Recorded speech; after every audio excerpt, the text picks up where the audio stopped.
नमस्कार साथियों, मुस्तफा सिद्दीकी के सामने फूलपुर से विधानसभा से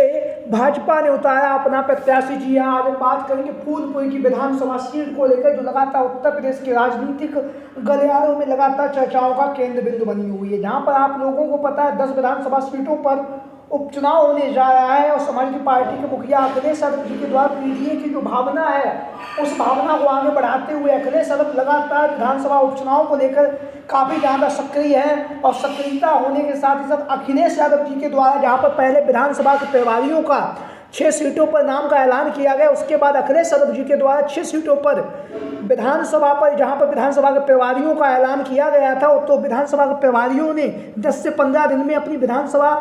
के क्षेत्र में गए जहां पर उन्हें विधानसभा का प्रभारी बनाया गया है और एक रिपोर्ट तैयार की। उस रिपोर्ट को अखिलेश यादव जी के पास सौंपा गया और अखिलेश यादव जी के द्वारा विधानसभा प्रभारियों की जो रिपोर्ट अखिलेश यादव जी को मिली थी, उस रिपोर्ट पर कार्य करते हुए अखिलेश यादव जी ने उत्तर प्रदेश में 6 विधानसभा सीटों पर सपा के प्रत्याशियों का जो नाम का जो ऐलान है वो कर दिया है। जहां पर अखिलेश यादव जी के द्वारा सपा प्रत्याशियों के नाम का ऐलान किया गया है, वहीं पर अब अखिलेश यादव जी उत्तर प्रदेश की राजनीति में पीडीए की जो भावना है, पीडीए का जो नारा है, उस नारे को बुलंदी के साथ उठा रहे हैं और लगातार पिछड़ा, दलित, अल्पसंख्यक आदि आबादी के लोगों को एक मुश्त लेते हुए अखिलेश यादव जी विधानसभा उपचुनाव की तैयारियों में जुटे हुए हैं। जहां पर विभिन्न मुद्दों पर अखिलेश यादव लगातार भारतीय जनता पार्टी पर हमलावर हैं और विभिन्न मुद्दों पर जहां पर भाजपा को घेर रहे हैं, उसी के साथ ही साथ अखिलेश यादव जी के द्वारा फूलपुर की जो विधानसभा सीट है, जिस सीट पर भारतीय जनता पार्टी का 2022 में कब्जा हुआ था, तो उस कब्जे पर एक बार पुनः जीतने के लिए अखिलेश यादव जी के द्वारा अपने जो पूर्व में विधायक पद के जो प्रत्याशी रह चुके हैं 2022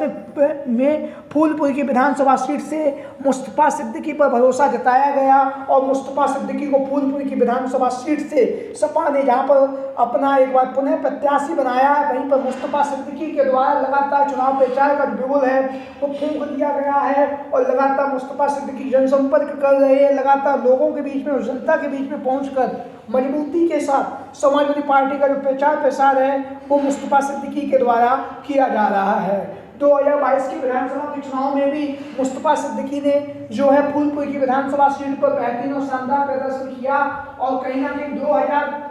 वोटों से मुस्तफा सिद्दीकी चुनावी मैदान में हार गए। लेकिन अब सपा मुखिया अखिलेश यादव जी के द्वारा मुस्तफा सिद्दीकी पर एक बार पुनः भरोसा जताया गया है और फूलपुर की विधानसभा के उपचुनाव के लिए मुस्तफा सिद्दीकी को समाजवादी पार्टी का जो है प्रत्याशी घोषित कर दिया गया है। जहां पर अखिलेश यादव जी के द्वारा जो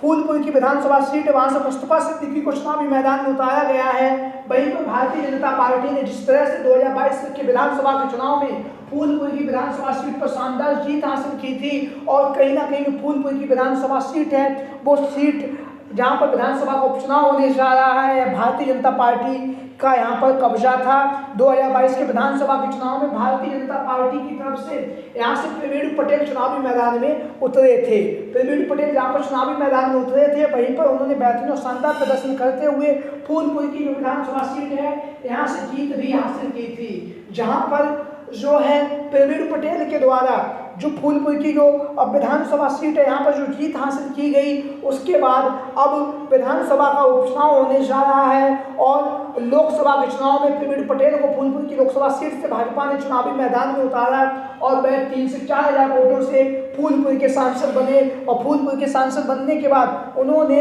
फूलपुर की विधानसभा सीट से अपना इस्तीफा दिया और उनके इस्तीफे के बाद अब फूलपुर की विधानसभा सीट पर उपचुनाव होने जा रहा है। जिस उपचुनाव में भारतीय जनता पार्टी की तरफ से प्रवीण पटेल की जो पत्नी है गोल्डी पटेल का नाम है जो लगातार चर्चाओं में बना हुआ है। भारतीय जनता पार्टी के प्रत्याशी के तौर पर कहीं ना कहीं गोल्डी पटेल को चुनावी मैदान में भाजपा उतार सकती है। इस तरह की जो खबरें हैं वो लगातार चर्चाओं में बनी हुई हैं और उसके साथ साथ लगातार गोल्डी पटेल के द्वारा लगातार जनसंपर्क किया जा रहा है, लगातार लोगों के बीच में और जनता के बीच में पहुंचकर मजबूती के साथ भारतीय जनता पार्टी का जो प्रचार प्रसार है वह गोल्डी पटेल लगातार कर रही हैं। वहीं पर 2024 के लोकसभा के चुनाव में उन्होंने अपने पति जो है प्रवीण पटेल जी के लिए उन्होंने शानदार प्रदर्शन किया और बहुत ही दमखम के साथ वह चुनावी मैदान में उतरी और वही एक कारण रहा कि फूलपुर की लोकसभा सीट से प्रवीण पटेल ने चुनावी मैदान को जीतने में जीत हासिल की है। तो वहीं पर अब विधानसभा उपचुनाव में गोल्डी पटेल का जो नाम है लगातार चर्चाओं में बना हुआ है। लगातार गोल्डी पटेल जी के द्वारा जहाँ पर जनसंपर्क किया जा रहा है, वहीं पर लगातार जो भारतीय जनता पार्टी का जो आला कमान है उससे भी लगातार मिलकर अपनी जो टिकट की दावेदारी है वो मजबूती के साथ जो है गोल्डी पटेल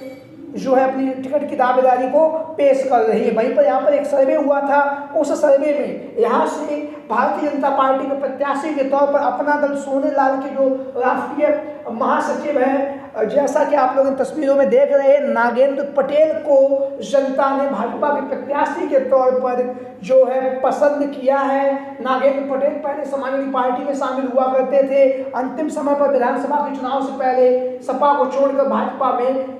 सपा को छोड़कर अपना दल सोनेलाल में शामिल हो गए। लेकिन अब भारतीय जनता पार्टी के साथ जो अपना दल सोनेलाल का जो गठबंधन है, उस गठबंधन के तहत जो है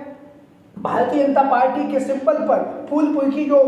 विधानसभा सीट है, यहाँ से नागेंद्र पटेल चुनावी मैदान में उतर सकते हैं। लगातार चुनाव प्रचार कर रहे हैं, लगातार लोगों के बीच में और जनता के बीच में पहुंच रहे हैं। वहीं पर उसी सर्वे में यहाँ से भारतीय जनता पार्टी के प्रत्याशी के तौर पर जो दूसरा नाम पसंद किया गया वो है यूबी यादव। यूबी यादव का जो नाम है वो फूलपुर की विधानसभा सीट से जनता ने दूसरे नंबर पर पसंद किया है। वहीं पर यहाँ से एक अन्य नाम जो लगातार चर्चाओं में चल रहा है वो है दीपक पटेल। दीपक पटेल जो है फूलपुर की जो विधानसभा सीट है, यहाँ से पूर्व में विधायक रह चुके हैं और वह लगातार केशव प्रसाद मौर्य और योगी आदित्यनाथ जी से मुलाकात करते हुए लगातार विधानसभा उपचुनाव की तैयारियों में भी जुटे हुए हैं। लगातार जनसंपर्क कर रहे हैं, लोगों के बीच में, जनता के बीच में पहुंचकर मजबूती के साथ भारतीय जनता पार्टी का प्रचार प्रसार कर रहे हैं। वहीं पर जो है दीपक पटेल की जो दावेदारी है वो काफ़ी मजबूती के साथ मानी जा रही है। फूलपुर की जो विधानसभा सीट है, यहाँ पर पटेल बाहुल्य सीट है और पटेल समाज का जो मतदाता वो अच्छी खासी तादाद में है। यही एक कारण है, पिछले कई सालों से यहाँ से पटेल प्रत्याशी चुनावी मैदान में जीतता आया है। 2022 के विधानसभा के चुनाव में भी और 2024 के लोकसभा के चुनाव में भी पटेल समाज के जो मतदाता हैं वो कहीं ना कहीं अपने समाज के ही लोगों को आगे बढ़ा रहे हैं और कहीं ना कहीं पटेल समाज का जो मतदाता है उसकी यहाँ पर अच्छी खासी तादाद भी है और कहीं ना कहीं उनका जो माहौल है जिस तरह पटेल मतदाता हो जाते हैं वही प्रत्याशी जीत जाता है। तो भारतीय जनता पार्टी की तरफ से यहाँ से कहीं ना कहीं पटेल समाज के मतदाताओं को एक साथ करने के लिए पटेल समाज से किसी प्रत्याशी को भारतीय जनता पार्टी चुनावी मैदान में उतार सकती है। आप लोगों की क्या राय है इन संभावित दावेदारों को लेकर जो लगातार टिकट की दावेदारी कर रहे हैं भाजपा से? सभी साथी कमेंट बॉक्स में अपनी राय दें।